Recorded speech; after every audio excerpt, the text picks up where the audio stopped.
राधे राधे प्यारे भक्तों। बेटी के घर का खाना खाने से क्यों टूट जाता है घर का सुख शांति?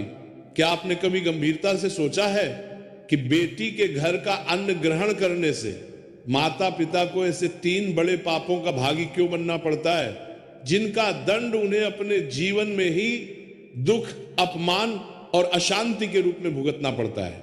क्या यही कारण नहीं है कि अनेक माता पिता बुढ़ापे में रोग, कष्ट और संतानों से दूरी होने का दुख झेलते हैं?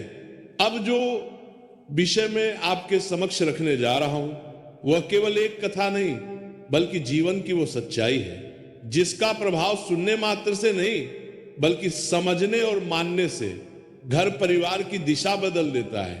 तो आप लोग मन को शांत रखिए, श्रद्धा को जागृत कीजिए और इस पावन कथा को अंत तक ध्यानपूर्वक सुनिए।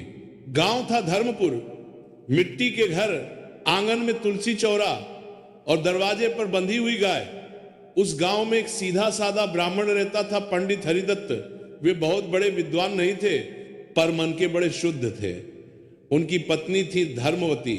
धर्मवती का स्वभाव ऐसा था कि रोटी बनाते समय भी रोटी पर हाथ रखने से पहले मन ही मन भगवान का नाम लेती। उनके घर में जो भी आता उसे खाली हाथ नहीं जाने देती, पर साथ ही मर्यादा का पालन भी उतना ही कठोर था। हरिदत्त और धर्मवती की एक ही संतान थी, बेटी, नाम था गौरी।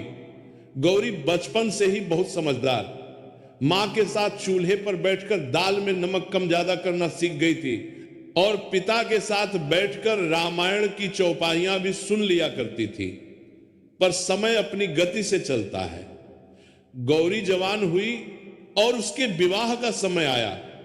गांव में ही एक संपन्न परिवार था, सेठ रघुनाथ का। उनके बेटे का नाम था माधव।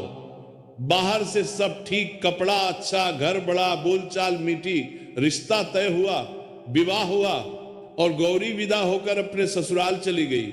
विदाई के दिन धर्मवती ने बेटी के माथे पर हाथ रखकर बस इतना कहा, बिटिया, ससुराल में सुख हो तो भी अहंकार मत करना, दुख हो तो भी घर की चौखट को दोष मत देना, और एक बात, अपने पिता का मान रखना पर अपने पिता को कभी अपनी रसोई का छड़ी मत बनाना।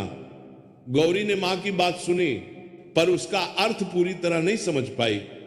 उसे लगा मां बस परंपरा की बात कर रही है। समय बीता, गौरी का गृहस्थ चलने लगा, पर सेठ का घर बड़ा था और बड़े घरों में दिल कई बार छोटा हो जाता है। गौरी की सास जसोदरा हर बात में ताना देती, कभी नमक कम, कभी घी ज्यादा, कभी ये कि मायके वालों ने क्या दिया, और कभी ये कि हमारे घर की बहू को तो हम बना रहे हैं। माधव स्वभाव से बुरा नहीं था, लेकिन बाजार और बही खाते में इतना उलझा रहता कि घर की आग की लपटें उसे दिखती ही नहीं थी। गौरी धीरे धीरे भीतर से टूटने लगी, पर उसने पिता के घर खबर नहीं भेजी क्योंकि उसे पिता की इज्जत प्यारी थी।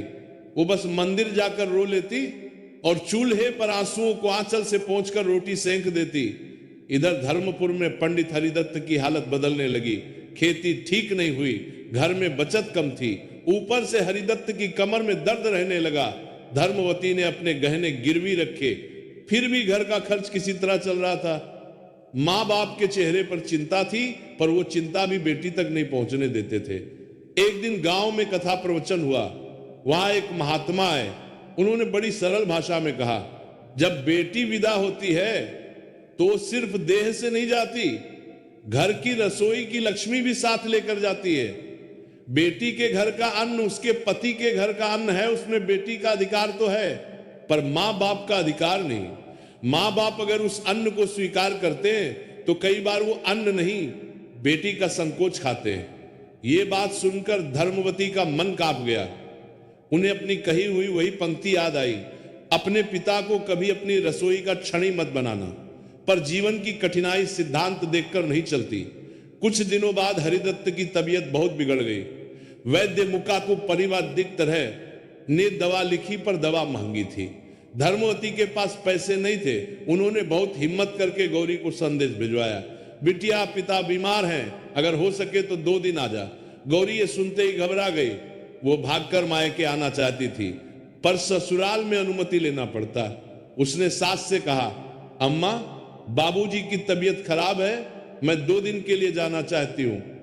जसोदरा ने तुरंत कहा, हमें क्या रखा है तुम्हारे मायके में, हर बार वही, जाओ तो ठीक, लेकिन ध्यान रहे हमारे घर के काम में कमी नहीं होनी चाहिए। माधव ने भी कहा, जाओ पर जल्दी लौट आना। गौरी मायके पहुंची, पिता को देखकर उसकी आंखें भर आईं। हरिदत्त लेटे थे, चेहरा पीला। धर्मवती ने बेटी को देखते ही अपने आंचल से आंसू छिपा लिए। गांव के लोग भी आए, पर कोई खुलकर मदद नहीं करता, क्योंकि गरीब के लिए मदद करने का साहस भी कम लोगों में होता है। गौरी ने चुपचाप अपनी पोटली खोली, उसमें कुछ पैसे थे अपने छोटे छोटे बचाव के। उसने मां के हाथ में रखते हुए कहा, ये रख लो, दवा ले लेना। धर्मवती ने हाथ पीछे कर लिया, बोली, नहीं बिटिया, ये तेरे घर का पैसा है। गौरी ने कहा, मां मेरा पैसा है, मैंने बचाया है। धर्मवती ने धीमे स्वर में कहा, बिटिया, बेटी के घर का पैसा भी कई बार बेटी की सांसों की कीमत पर बचता है, हम नहीं लेंगे। पर गौरी जिद पर अड़ गई, उसने पैसे रखी दिए। दवा आ गई, पिता को कुछ राहत मिली। अब गौरी को लगा कम से कम कुछ तो करपाई रात हुई। धर्मवती ने चूल्हा जलाया। घर में आटा कम था, दाल भी कम। उन्होंने फिर भी बेटी के लिए गर्म रोटी बनाई। गौरी ने मां के हाथों की रोटी खाई तो उसे बचपन याद आ गया। फिर उसने कहा, मां, कल मैं अपने घर से थोड़ा अनाज और घी भिजवा दूं। यहां के लिए धर्मवती ने तुरंत मना कर दिया। नहीं बिटिया, देख, हम भूखे रह लेंगे, पर तेरे घर की रसोई का सामान यहां नहीं आएगा। गौरी ने पूछा, क्यों मां, मैं आपकी बेटी हूं, मेरा घर आपका ही तो है। धर्मवती ने बेटी के सिर पर हाथ रखा और बोली, बिटिया, तेरा घर तेरा है, हमारा नहीं। हमारा घर ये है और हमारी रोटी यहीं की है। अगर हम तेरे घर का खाएंगे तो कल लोग कहेंगे बेटी के सहारे जीते हैं। और उससे भी बड़ा डर यह है कि तेरी ससुराल इसे हथियार बना लेगी। गौरी चुप हो गई। उसे पहली बार समझ आया कि मां अन्न की नहीं, अपमान की बात कर रही हैं। पर इसी बीच अगली सुबह एक घटना हुई जिसने पूरी कथा का रुख बदल दिया। गांव के एक आदमी ने, जो सेठ रघुनाथ की दुकान पर आता जाता था, जसोदरा से जाकर कह दिया, बहू कल मायके गई है, वहां तो उनके घर में दाने तक नहीं। लगता है अब आपकी बहू अपने मां बाप को भी पालने लगी है। बस इतना सुनते ही जसोदरा के मन में जहर उतर गया। उसने माधव से कहा, देखा, मैंने पहले ही कहा था, ये लड़की मायके को खींचेगी। आज पैसे भेजेगी, कल अनाज भेजेगी, परसों कहेगी मां बाप को यहां रख लो। माधव ने कहा, अम्मा, वो तो पिता बीमार है। जसोदरा ने ताना मारा, तो क्या हमारी रसोई चलती दुकान है? जब चाहो दवा, जब चाहो खर्चा। और सुनो, कल से अगर उसके मां बाप हमारे घर आकर खाना खाने लगे तो मैं इस घर में चूल्हा नहीं जलाऊंगी। अब यहां से कहानी असली शीर्षक की ओर बढ़ती है, क्योंकि जिस दिन मां बाप बेटी के घर का खाना खाते हैं, कई बार वही दिन बेटी के लिए सबसे भारी बन जाता है। गौरी अभी मायके में थी और उसे यह सब पता नहीं था। उधर हरिदत्त की हालत थोड़ी सुधरी तो उन्होंने बेटी से कहा, बिटिया, अब तू लौट जा, तेरे घर की मर्यादा तेरे हाथ में है, हम पर चिंता मत कर। गौरी बोली, बाबूजी आप ठीक हो जाए फिर जाऊंगी। हरिदत्त ने बहुत धीमे पर कठोर स्वर में कहा, नहीं बेटी, पिता की बीमारी बड़ी नहीं होती, बेटी की बदनामी बड़ी होती है। और ठीक उसी समय दरवाजे पर किसी के आने की आहट हुई। धर्मवती ने पर्दा हटाकर देखा, गांव का वही आदमी खड़ा था जो सेठ के यहां आता जाता था। उसके हाथ में मिठाई का डिब्बा था और चेहरे पर बनावटी मुस्कान। उसने कहा, अरे धर्मवती जी, सुना है दामाद जी का घर बड़ा संपन्न है। आजकल तो लोग बेटी के घर का खाकर भी सुखी रहते हैं, बस किस्मत चाहिए। धर्मवती का चेहरा सफेद पड़ गया। गौरी ने यह बात सुनी तो उसका कलेजा कांप गया।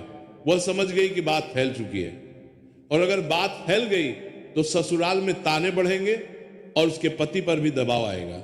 हरिदत्त ने धीरे से धर्मवती की ओर देखा, मानो कह रहे हूं देख लिया, जिस डर की बात तू कर रही थी वो डर आ गया। गौरी ने उसी क्षण निश्चय कर लिया, आज से वो अपने मां बाप को किसी भी अपमान की परछाई से दूर रखेगी, चाहे उसे खुद कितनी भी आग पर चलना पड़े।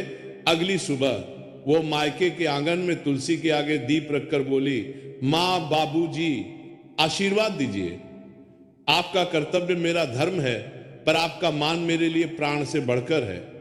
मैं आज ही लौट रही हूं, पर जाते जाते एक वचन देती हूं, आप मेरे घर का अन्न कभी नहीं खाएंगे और मैं आपको कभी उस स्थिति में आने भी नहीं दूंगी।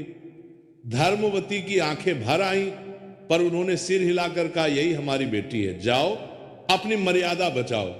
गौरी ससुराल पहुंची तो घर में ठंडा ठंडा ताना हवा की तरह चल रहा था। जसोधरा ने दरवाजे पर ही कहा, बहू सुना है आजकल मायके का खर्च यहीं से चल रहा है।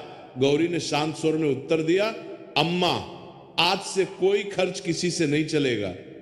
और एक निवेदन है, मेरे माता पिता आपके भी बड़े, उनके विषय में कोई भी बात घर की लक्ष्मी को अशुद्ध करती है। माधव सहज खड़ा था। गौरी ने उसी के सामने अपनी चूड़ियों के 2 सेट उतार कर थाली में रख दिए और बोली, ये मेरे अपने श्रम की नहीं, आपके घर की दी हुई है। अगर कभी मेरे मायके को दवा, वस्त्र या सहारा चाहिए होगा, मैं अपने श्रम से दूंगी, सिलाई करूंगी, पढ़ाऊंगी, पर आपके घर की रसोई को उस काम में नहीं लगने दूंगी। और एक वचन आज आपसे भी लेती हूं, मेरे माता पिता इस चौखट पर अतिथि बनकर आए तो उन्हें आदर देंगे, पर उनसे कभी थाली नहीं लगवाई जाएगी। जसोधरा पहली बार निरुत्तर हुई। माधव ने धीमे से कहा, मैं तुम्हारे साथ हूं गौरी, मैं भी अपने पुरुषार्थ से उनकी सहायता करूंगा, पर बिना किसी को ताना दिए, बिना दिखावे के। उसी संध्या माधव और गौरी धर्मपुर पहुंचे। हरिदत्त दरवाजे पर ही उठ बैठे। गौरी ने पांव छूकर कहा, बाबूजी आपका मान मेरे लिए सबसे बड़ा है। ये कुछ रुपये हैं, मेरे हाथ की कमाई, इसे स्वीकार करें, पर मेरी रसोई का अन्न नहीं, मेरी मेहनत का फल समझकर। प्रिय दर्शक बंधु, कथा समाप्त होने से पहले मैं आपसे सिर्फ इतना ही कहना चाहता हूं, आपके एक छोटे से क्लिक में किसी की जिंदगी बदलने की ताकत छुपी है। हम इस चैनल से जो भी कमाई होती है उसका हर हिस्सा एक इंसान, एक पशु पक्षी और एक जीव जंतु की सेवा में लगाया जाता है। जब आप सब्सक्राइब करते हैं, आप सिर्फ एक बटन नहीं दबाते, आप एक भूखे को भोजन देते हैं, एक घायल पक्षी का इलाज करवाते हैं, एक असहाय जीव को नई सांस देते हैं। शायद आप सोचें, मेरे एक सब्सक्राइब से क्या होगा, तो मैं दिल से कहता हूं, आपके एक सब्सक्राइब से एक जिंदगी मुस्कुराती है। तो आज अगर आपके दिल में जरा सा भी प्यार है, थोड़ी सी भी करुणा है, अगर आपको लगता है कि हम किसी के लिए कुछ अच्छा कर रहे हैं, तो इस नेक काम में बस एक लाइक और सब्सक्राइब से जुड़ जाइए। आपका हर क्लिक किसी की उम्मीद बन जाता है, किसी की प्रार्थना बन जाता है। तो आइए हम मिलकर सिर्फ कथा न सुने, बल्कि किसी जीवन के रक्षक भी बने। अभी सब्सक्राइब करिए और एक लाइक कर दीजिए और प्रेम का ये संदेश आगे बढ़ाइए। और हो सके तो कमेंट में जय राधे राधे जरूर लिखें।